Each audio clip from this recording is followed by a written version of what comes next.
Muy buenos días. Damos inicio a esta actividad que venimos realizando en forma conjunta entre la Comisión Provincial de Prevención de Torturas y la Defensoría del Niño, Niña y Adolescente de la provincia de Misiones. Esta es una segunda jornada que trata sobre la intervención estratégica para garantizar los derechos de los niños, niñas y adolescentes. Y en esta oportunidad la disertación va a estar a cargo del doctor Marcelo Susini, quien es el coordinador del área jurídica de la Defensoría del Niño, Niña y Adolescente de la provincia de Misiones. ¿Sí? El tema que va a abordar en esta oportunidad es el sistema de protección integral de los niños, niñas y adolescentes. Dejamos en sus manos, doctor. Muchísimas gracias. Gracias a los miembros, a los comisionados, al presidente, a la doctora también, la señora vicepresidente de la comisión. En este trabajo en conjunto que venimos realizando desde la Defensoría de los Derechos de Niños, Niñas y Adolescentes, dependiente de la Vicegobernación, en lo que es trabajar e ir planificando estrategias de intervención respecto a todas las niñas, niños y adolescentes en nuestro territorio provincial, en base a lo que habíamos hablado ya en un primer encuentro, hace más o menos un mes atrás, con la presencia del doctor Eduardo Scherer, quien se acercó y con el defensor Miguel Molina nos pusimos de acuerdo en una agenda en conjunto para ir definiendo actividades tanto que no son comunes, ¿sí? Desde lo que es el rol institucional de la Defensoría de los Derechos de Niñas, Niñas y Adolescentes y el trabajo que viene realizando la Comisión Provincial de Prevención de la Tortura. El tema que nos toca hoy es hablar justamente de la protección integral y la protección integral de la niñez desde otros aspectos y varios aspectos que siempre los tenemos que tener bien presentes. Si bien ya van 30 años de la sanción de la Convención de los Derechos del Niño, tenemos que hacer siempre un llamado a la reflexión, al reconocimiento de justamente este instrumento internacional, que es el primer instrumento de derechos humanos de la niñez y adolescencia. A lo largo de nuestra historia consideramos a los niños, a las niñas y a los adolescentes como simplemente objetos de tutela, objetos de protección, y a partir de este cambio de paradigma establecido por la Convención, llegar a pensar que los niños, niñas y adolescentes son sujetos de protección es un cambio importante que nos permite y nos lleva a pensar desde otra forma de intervenir cuando atendemos sus situaciones particulares y generales en el día a día. Primero vamos a hacer un ingreso, un repaso, si se quiere, en lo que es el marco institucional, el marco legal. Después explicaré oportunamente también algunas de las funciones que desde la Defensoría venimos desarrollando, para después sí centrarnos en lo que es propiamente dicho, en la protección integral. Porque es las acciones constantes que tiene la Defensoría con los distintos organismos que se pueden trabajar, la Comisión es uno más de ellos,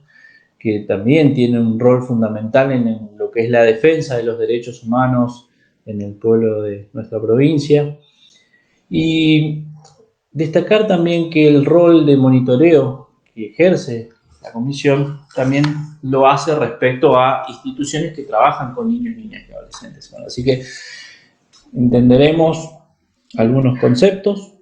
y luego iremos avanzando con el sistema en sí mismo, ¿no? Primero destacar que el marco legal es la Convención de los Derechos de Niños, Niñas y Adolescentes, sancionada en el año 1989, por eso ya sus 30 años de vigencia, con jerarquía constitucional desde el año 1994,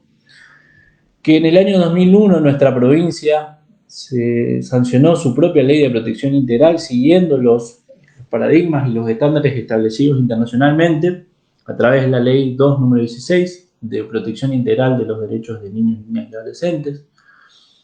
A nivel nacional contamos con una ley de protección que es la 26061, con el mismo título, que son los estándares básicos y el ordenamiento jurídico básico referido a la niñez y adolescencia en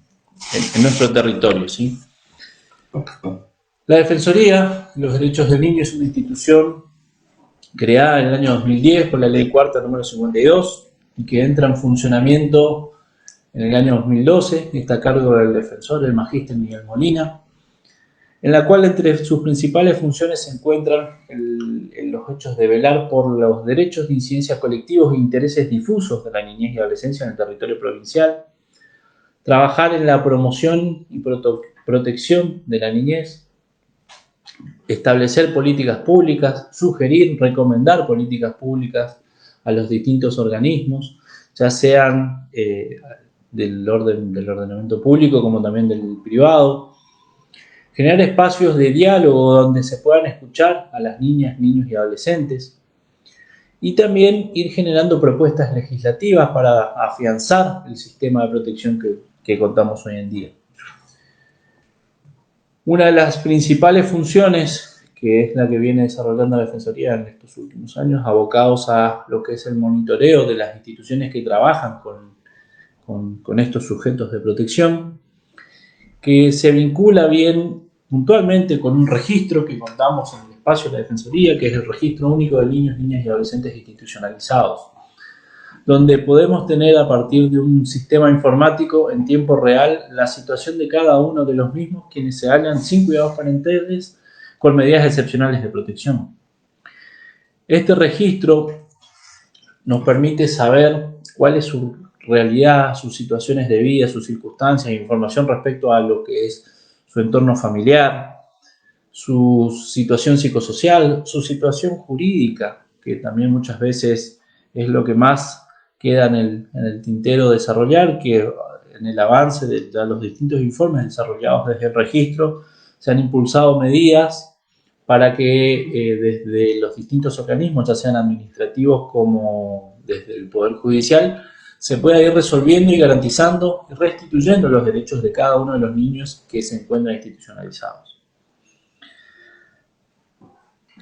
Centrándonos en esto de los derechos de niñez y el cambio de paradigma,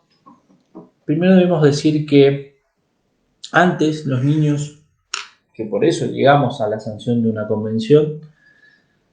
no eran considerados personas, simplemente eran considerados accesorios, si se quiere, de los adultos. Una cultura adultocéntrica que lastimosamente todavía la tenemos arraigada, y es donde tenemos que centrarnos en este cambio cultural para pensar en los derechos de la niñez y adolescencia. La Convención establece que los niños son sujetos de derecho, que debemos escucharlos, que debemos garantizar sus derechos, que su opinión debe ser tenida en cuenta, que debemos entender su interés superior. Interés superior como un derecho sustantivo, como una norma de procedimiento y como una forma de interpretación, como un principio de interpretación respecto a las decisiones que podamos tomar referidos a ellos. A lo que hace la protección integral es un derecho que tienen los niños ya desde antes inclusive de lo que dice la Convención. Ya la Convención Americana en la década del 60 también establece en su articulado puntualmente que los niños deberán gozar de la protección especial del Estado, y a partir de ahí el sistema americano de protección de los derechos humanos ya lo incorpora dentro de las distintas dinámicas de protección y garantías de los derechos de la niñez y adolescencia. Hablar de la batalla por los derechos de la niñez implica ciertos cambios. Implica de una lucha desde lo educativo, porque debemos más que nada enseñar y transmitir conocimientos respecto a los derechos que tienen cada uno de los niños. Si bien son considerados, todavía hablamos de personas, muchas veces se los menciona como menores, y el término menor aduce a algo que es menos, y los niños no son menos, sino que son más inclusive. Ante los conflictos de derecho que existen entre un adulto y un niño, prevalece siempre el derecho del niño. Esta batalla de lo cultural, lo comunicacional, sentido como el niño es un objeto, es una cosa, es mi hijo, es mi estudiante, ese concepto implica que yo no lo puedo sentir y hacer con él lo que yo sienta, y es allí donde se generan las distintas vulneraciones de sus derechos. Por eso hablamos de una lucha de sus derechos y de cambio por los derechos desde lo educativo, lo comunicacional, lo cultural, para llegar al día de mañana a garantizar y ser una ciudadanía plena de respeto de los derechos, no solo de los niños, sino de todos los individuos que conforman esta sociedad. Porque si enseñamos desde un primer momento el respeto, a garantizar sus derechos, a garantizar los derechos de cada uno de estos niños, tendremos en adelante una sociedad más justa y más noble, en principio. Hablando de interés superior, tenemos que decirlo desde una definición legal, que es la máxima satisfacción integral y plena de todos sus derechos y garantías establecidos en los distintos ordenamientos jurídicos. Decir que es este principio de interpretación, como lo hablé, como una norma de procedimiento. Cada niño tiene derecho a que su interés superior sea respetado y en cada decisión, en cada intervención que los organismos que tengan, y es más, en el quehacer cotidiano, en la vida del día a día, tenemos que garantizar ese interés superior. En nuestras casas, en nuestro barrio, en nuestras escuelas, en nuestras instituciones, ya sean de cuidado, sean instituciones que, como por ejemplo, trabaja la comisión, las instituciones que están donde se toman medidas de seguridad respecto de los niños, niñas y adolescentes. Ese interés superior es la búsqueda constante de mecanismos adecuados que garanticen que su voz, que su opinión sea oída, que la tengamos presente y que a partir de ahí, de ello, podamos construir una decisión vinculada al máximo respeto de estos sujetos de derecho. En ese eje, en esa base principal, es donde surge todo el sistema de la protección integral. La Convención establece la desjudicialización de las cuestiones de niñez. Este cambio de paradigma lleva a decir muchas veces que los niños y las costumbres también que tenemos, sobre todo los abogados, de pensar que todas las decisiones vinculadas a la niñez deben recaer en un juez. No es así. Es justamente el sistema de protección se centra en la intervención de los organismos administrativos. Órganos administrativos que, ya sean en el entorno provincial, en el entorno nacional y en el entorno municipal, en el ámbito municipal, a través de la reforma que se impulsó y se propuso desde la Defensoría y que a través del proyecto presentado por el presidente de la Cámara de Representantes de la provincia, el ingeniero Rovira, el año pasado podemos hablar de una nueva institucionalidad. Institucionalidad que implica que cada uno de los municipios, a través de la reforma de la Ley Orgánica de Municipalidades, cuentan con un área específica, que los derechos de la niñez se encuentren en este primer espacio, en este primer lugar, en este centro en el que el ciudadano, el primer ciudadano de cada municipio es el niño, la niña, el adolescente, pueda contar con instituciones que lo representen, que lo defiendan, que lo promocionen sus derechos, para así tener desde la base, desde la punta de las acciones de la autonomía municipal, una protección integral de sus derechos. Ese es el eje fundamental del sistema de protección. Los organismos municipales de protección, ya sean creados por la ley del año anterior, o también aquellos que ya vienen desenvolviéndose desde hace tiempo en distintos espacios. Hasta junio del año pasado contábamos con solo 7 direcciones municipales en todo el territorio provincial. Recordemos, tenemos 77 municipios. Y actualmente ya podemos hablar de que estamos con 37 áreas especializadas y específicas de niñez y adolescencia en nuestra provincia. Estos espacios son donde todas las cuestiones de niñez deben recaer. Primero que nada, hablar de promoción,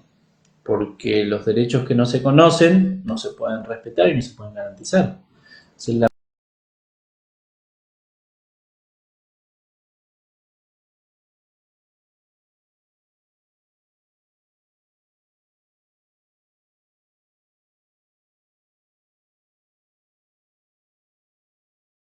Tiene una realidad, cada niña tiene una realidad, cada adolescente tiene una realidad específica. No es lo mismo un niño de la ciudad de Posadas que un niño de la ciudad de San Antonio, de Oberá, El Soberbio, Iguazú. Inclusive no es lo mismo un niño de 10 años que viva en el microcentro de nuestra ciudad con un niño de 10 años que viva en la zona norte de nuestra provincia. Las realidades culturales y de las dinámicas que tenemos en nuestra geografía provincial implican que cada uno, desde su autonomía progresiva y sus experiencias vividas en su entorno comunitario, desarrollen distintas capacidades y a su vez distintas necesidades de protección. Son también distintas las realidades respecto a las vulneraciones de sus derechos. Tanto la Convención como las leyes de protección establecen que el primer lugar donde debe garantizarse los derechos, o quien en primer lugar deben defender los derechos de las niñas, niños y adolescentes, es la familia. Y lastimosamente es el primer lugar donde se vulneran sus derechos. Desde cuestiones tan sencillas como no escucharlos, sino hacerlos partícipes de decisiones que hacen a su realidad particular y personal, hasta mayores vulneraciones como situaciones de violencia y abuso. Es allí donde cada institución debe hacer lo máximo posible para restituir el derecho, protegerlos a estos niños. Los niños son sujetos de protección y como tales requieren que todos los organismos, y no solo los que ya están creados por la ley, sino que todas las organizaciones, desde su mirada, desde su función, puedan tener alguna vinculación puntual para restituir y garantizar sus derechos. Cada uno, y cuando hablamos de sistemas, debemos entender como una intervención interinstitucional, articulada, en la cual cada uno debe hacer lo que le toca, ya sea desde garantizar la inscripción en un registro de las personas, garantizar su derecho a la identidad, garantizar la escolarización, garantizar la salud. Y eso es la base del sistema de protección. Que cada uno de los organismos pueda hacer lo que le toca, siempre guiados o planteados desde una faceta administrativa de protección. No esperar a llegar a una medida, si se quiere, desde lo judicial, ya que, como dije hace un instante, la desjudicialización de la niñez es un factor clave para garantizar y restituir sus derechos. Este sistema de protección se encabeza en organismos municipales, como les dije, quienes son los que deben, en primer lugar, trabajar en políticas públicas en su ámbito municipal, como así también a nivel provincial. Contamos con un organismo administrativo de protección donde las propuestas que deben de realizarse sobre promoción o acciones específicas de garantizar y restituir derechos en una primera faceta deben entenderse a la generalidad, a los grupos colectivos de la niñez. Después sí ir centrándonos en medidas de protección integral, medidas como ante una situación particular, ante la vulneración de un derecho de un niño, de una niña, de un adolescente que tomamos intervención, ir afianzando y diciendo que,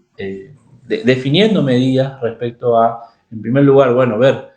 el niño se encuentra vulnerado sus derechos a la identidad, conseguir y tramitar la obtención del DNI. Si no puede acceder a los beneficios de la seguridad social, hacer las intervenciones correspondientes en ese orden, la asignación universal por hijo, los trámites de lo que sería el certificado único de discapacidad, el acceso a la vacunación, que hoy en día, con el contexto en el cual nos encontramos, en este aislamiento preventivo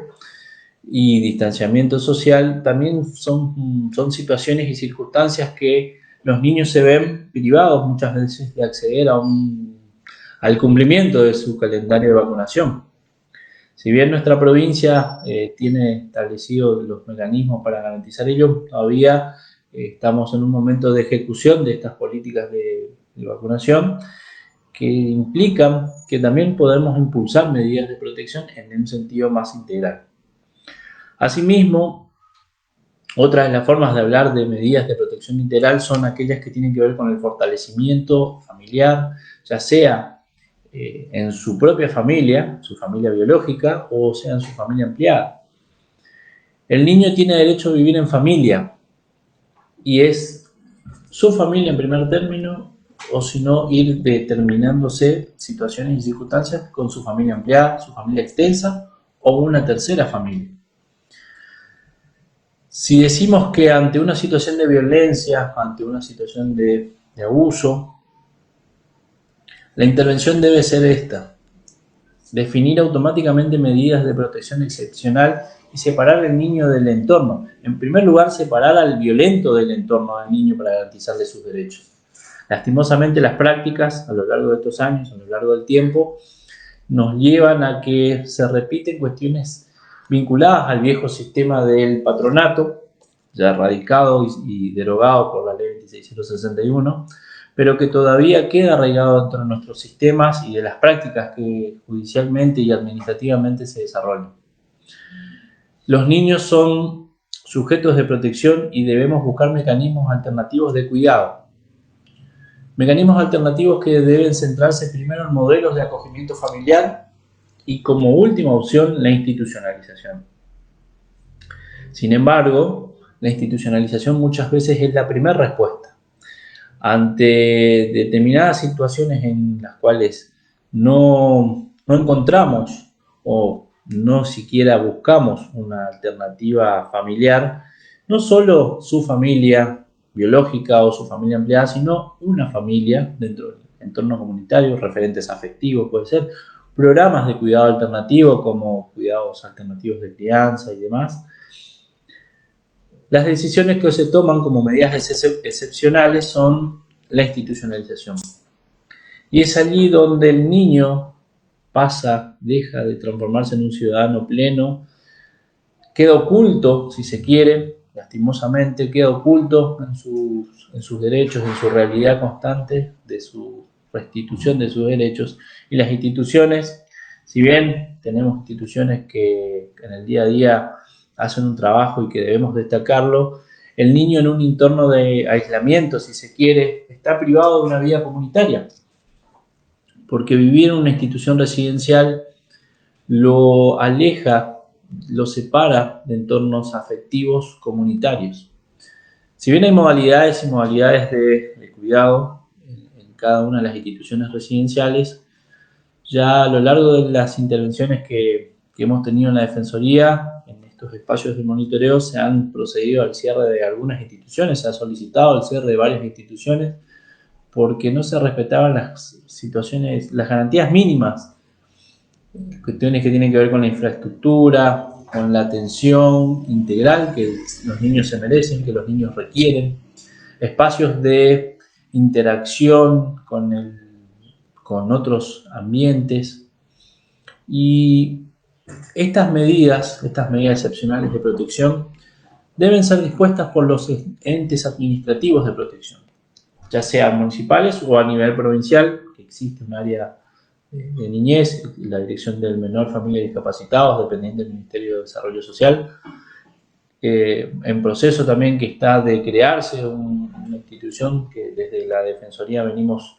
solicitando, impulsando la jerarquización de esta área para que exista un espacio adecuado, enmarcado en este nuevo paradigma para atender la protección integral. Son estos espacios administrativos, son estas organizaciones administrativas, ya sean municipales o provinciales, quienes toman la decisión de separar al niño de su familia. Y es recién allí donde empieza la intervención judicial. Cuando se toma una medida excepcional de protección,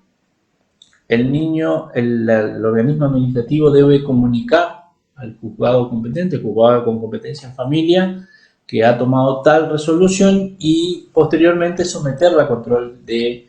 legalidad o la convalidación judicial de la medida excepcional.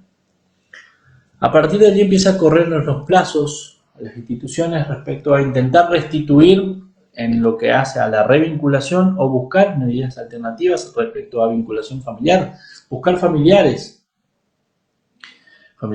que dentro de la familia ampliada o la familia extensa que puedan asumir el cuidado del niño para que egrese de lo que es la institución residencial. Lastimosamente, nuestras estadísticas desde el RUNAI implican que el 80% de los niños exceden los plazos establecidos por la ley. Plazos que a través de la reforma del año 2015 del Código Civil y Comercial se han estandarizado a nivel nacional,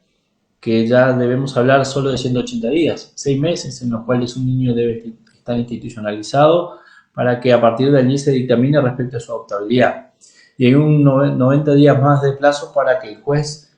dicte esa situación de adoptabilidad y se convoquen a familias que forman parte del registro de aspirantes a la adopción. Entonces hablamos de que un niño, una niña, un adolescente que se haya privado de cuidados parentales, que se haya con una medida excepcional de protección, que se encuentre institucionalizado, está alrededor de 9 meses institucionalizado. Debiera estar 9 meses.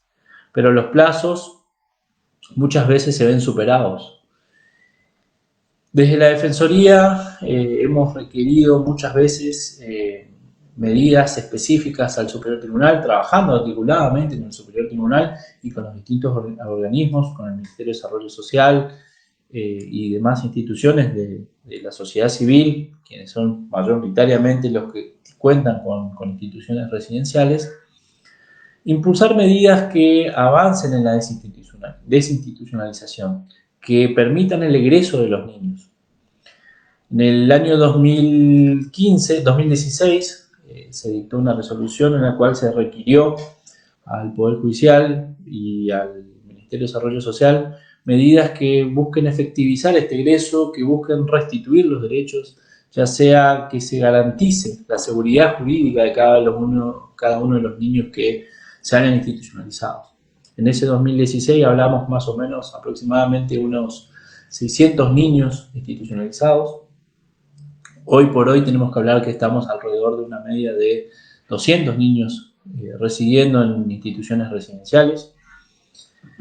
Y esto tiene que ver con el andamiaje del sistema de protección. Generar espacios de articulación, de acciones concretas, de impulsar la seguridad jurídica. ¿Qué es garantizar la seguridad jurídica? Es que se defina en los tiempos establecidos por la ley cuál es la situación de cada niño. Porque un niño que se encuentra con una medida excepcional de protección se halla con su responsabilidad parental suspendida. Y en ese entonces es a partir de allí que se encuentra al cuidado del Estado. Y cuando digo el Estado no hago referencias específicas gubernamentales, sino al Estado en su conjunto, a toda la comunidad. Si bien el cuidado directo recae en instituciones residenciales o inclusive en referentes afectivos muchas veces, no debemos dejar de lado de ir impulsando medidas para que se garantice la tutela judicial efectiva, para que se pueda generar espacios familiares alternativos, generar mecanismos que incorporen y que se afiance si no se pudo restituir el derecho, no se puede revincular o no se ha encontrado algún familiar referente, directamente proceder a la situación, a la declaración de situación de adoptabilidad para que allí, a través de la figura de la adopción, garanticemos la protección integral, porque esa es la finalidad de la adopción. La adopción es una figura que con la reforma al código se incorpora también a este cambio de paradigma establecido en la convención. Ya no es la mirada del adulto queriendo ser padre, queriendo ser madre, sino que la figura de la adopción es centrada en la protección integral de un niño, de una niña, de un adolescente. Ya la adopción genera vínculos específicos, reemplaza y es más, elimina los vínculos parentales anteriores y genera nuevos vínculos con quienes serán sus pretensos adoptantes. ¿Quiénes serán sus adoptantes luego del proceso? En este trabajo de lo que sería el sistema de protección, el trabajo mancomunado en las instituciones, organizaciones civiles que tienen al cuidado de los niños, las organizaciones gubernamentales como las áreas de niñez municipales o provinciales, el Poder Judicial a través de la intervención y resolución de las distintas situaciones que llevan a garantizar los derechos de los niños, es clave y fundamental de que deban seguir un principio básico. Primero que nada, el debido proceso y la celeridad. La celeridad entendida como una parte del debido proceso, porque si no somos si no generamos mecanismos ágiles, lo que estamos generando es a su vez una nueva vulneración del derecho al niño, una nueva vulneración del derecho de esta niña, una nueva vulneración del derecho de este adolescente, de privarle de medios familiares o de vivir en familia, como lo manda la Convención. Es entonces a partir que en la construcción del sistema de protección, estos mecanismos, si bien centrados en lo que hace acá, más que nada hablando de niños, niñas y adolescentes vulnerados, también tenemos que pensar que el sistema de protección está y debe estar centrado en intervenciones en las cuales los niños, las niñas y los adolescentes son victimarios. Y justamente también es el rol de la comisión ir definiendo lugares, revisando, visitando lugares donde se hallan jóvenes en conflicto con la ley penal, adolescentes en conflicto con la ley penal, y que también en este andamiaje de intervenciones, cada una de las organizaciones que trabajan cuando tenemos una situación vinculada al joven, al niño, al adolescente, a la niña en conflicto con la ley penal, requiere una mirada totalmente distinta. Las reglas de Beijing, que son las reglas mínimas para el acceso a la justicia establecidas a nivel internacional, que son parte de nuestro ordenamiento jurídico provincial a través de la Ley 2, número 16, hablan y marcan del principio de especificidad en varios aspectos. Primero que nada, que debe existir lugares de alojamiento específicos que atiendan particularmente a niñas, niños y adolescentes, separados de un entorno de adultos, separados de los adultos porque las realidades vividas en todos y cada uno son diferentes. La atención que requiere un niño es distinta a la de un adulto al momento de la detención y de la privación de su libertad. Habla también de este principio de especificidad de intervenciones de las fuerzas policiales, de las fuerzas de seguridad, con espacios o con capacitación específica centrada en un paradigma de la niñez y adolescencia,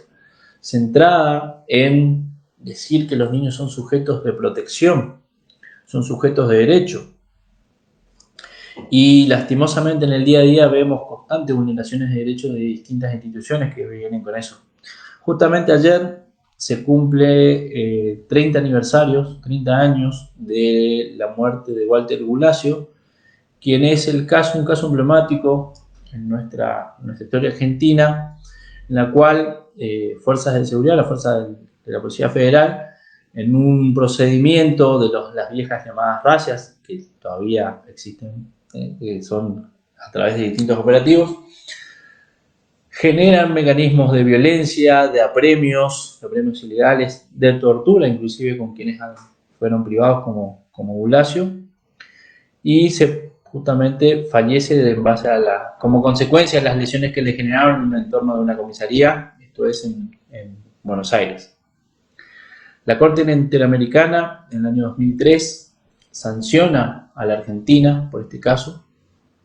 ya que a esa fecha, luego de varios años, nunca se había determinado la responsabilidad penal de los quienes se encontraban al cuidado, mejor dicho, quienes se encontraban en vigilancia, si se quiere, de este joven y de un grupo de jóvenes, donde la Corte Interamericana sancionó a la Argentina y mandó a tomar un montón de medidas respecto a lo que hace a las detenciones, a los mecanismos de las detenciones, centradas específicamente a la niñez y a la adolescencia. Walter Bulacio era un adolescente de 17 años que a partir de la sentencia de la Corte Interamericana plantea que la Argentina debe erradicar mecanismos como la averiguación de antecedentes respecto a niños, niñas y adolescentes, que la inmediata comunicación ante la privación de la libertad de un joven, de un adolescente, de un niño, a sus representantes, a sus referentes adultos. Situaciones que hoy todavía estamos en este proceso de entenderlas. Es más, en estos 30 años de esta sentencia, la Argentina se se encuentran incumpliendo todavía algunas de las mandas que la Corte Interamericana mandó y estableció respecto a aplicar pautas puntuales de intervenciones con lo policial y con lo judicial en los casos de conflicto con la ley. Ante este tipo de situaciones son puntos de partida que requieren que todos los organismos,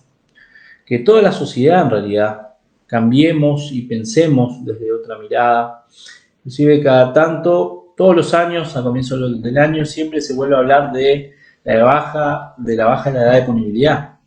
como que si eso fuese un factor excluyente a solucionar los conflictos que tienen los niños, niñas y adolescentes, que va a resolver las situaciones de los niños, niñas y adolescentes. Primero que nada, la baja de la punibilidad implica la vulneración de un derecho humano básico, el de no regresividad, ¿sí? Una vez que la Argentina estableció en el año 80 que el régimen es de los 16 años para ser un adolescente pueda ser imputado de un delito y sujeto a proceso, con la reforma, con la sanción, de la convención, este principio establece de que no podemos ir hacia atrás respecto a la punibilidad de los jóvenes. Ahora bien, la intervención centrada en adolescentes, en niños, en niñas, es totalmente distinta a la que requiere un adulto. Implica mayor desafío, implica entender no solo al niño, al adolescente, a la niña como un victimario, como un agresor, sino también implica verlo como una víctima del sistema mismo, una víctima de la realidad que lo llevó a cometer un hecho, por distintas situaciones: la falta de educación, la falta de una alimentación acorde, la falta de atención específica a las cuestiones de salud, porque también debemos entender que un alto factor de riesgo, si se quiere, en este tipo de situaciones es el consumo problemático de estupefacientes, de sustancias estupefacientes. Encarar una intervención estratégica respecto a estos sujetos, a los sujetos ya sean punibles o no, porque separemos a los jóvenes, a los adolescentes entre los 16 y los 18 años y de aquellos que tienen menos de 16 años. Todavía tenemos que generar espacios de lugares e instituciones donde poder resguardarlos, que estén acordes a la realidad misma de los mismos, de los niños, de las niñas, de los adolescentes. Espacios socioeducativos, sociocomunitarios, en los cuales a través de realizar distintas actividades, ya no solo que tengan que ver con el encierro y dejarlos aparte, excluirlos más de lo que ya estaban excluidos en nuestra sociedad, generar mecanismos de atención desde distintas miradas interdisciplinarias, lo educativo, lo religioso, porque muchas veces los factores religiosos también generan espacios en los cuales los jóvenes y los adolescentes encuentran nuevas oportunidades para salir adelante. La educación, la salud, son todos principios que al momento de intervenir respecto a la vulneración, o en este caso puntual, ante la situación de un joven en conflicto con la ley penal, son los ejes básicos y claves para restituir sus derechos. Lastimosamente, las prácticas arraigadas a lo largo del tiempo nos llevan de que inmediatamente muchas veces se toman decisiones de privación de la libertad. En Misiones contamos hasta ahora solo con un espacio, con una institución para poder atender a este tipo de niños, de niñas, de adolescentes, que es un espacio amplio, abierto, que no debe inclusive ser de modelo carcelario, que si bien hay una unidad penitenciaria que atiende a jóvenes también con conflicto de ley, pero su espacio de intervención debe ser respecto a niños, mejor dicho, adolescentes entre los 16 y los 18 años que estén condenados. Muchas veces, es más, la propia legislación a través del Código Procesal Penal dice que la privación preventiva de la libertad está prohibida respecto a los niños, niñas y adolescentes.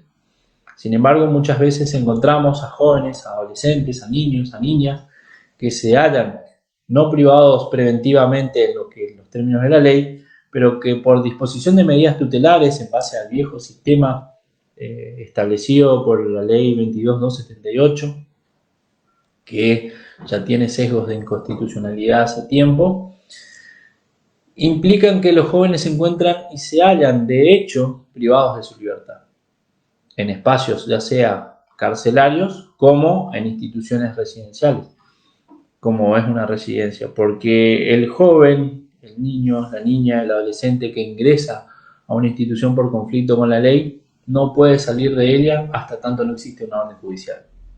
Pero en el medio, si bien hay acciones concretas y puntuales en las cuales se buscan medidas alternativas, se buscan referentes afectivos y se busca un fortalecimiento familiar también, la mayoría de las veces estos niños, estas niñas, estos adolescentes se hallan sin este espacio de contención. Y es allí donde la nueva situación de vulneraciones llevan a aprender nuevas prácticas, si se quiere, vinculadas a los delitos o a la comisión de delitos, que luego, si no generamos mecanismos de contención específicos,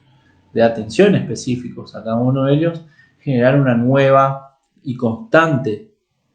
situación de vulneración de sus derechos en los cuales son víctimas y victimarios. Es por ello que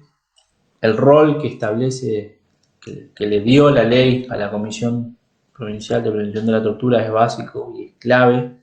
es fundamental también en las cuestiones de la niñez y adolescencia, porque hay distintas modalidades que nuestros niños también viven respecto a la privación de su libertad. Y debemos centrarnos también en ellos. No solo quedarnos en la situación de los que están privados de su libertad, de los adultos en espacios carcelarios, sino también centrados en las instituciones, porque hay trabajos de investigación doctrinarios que no solo en aquellos casos de conflicto con la ley, sino también en los casos de medidas de protección, en los casos de medidas excepcionales de protección, los niños, niñas y adolescentes se hallan, de hecho, privados de su libertad.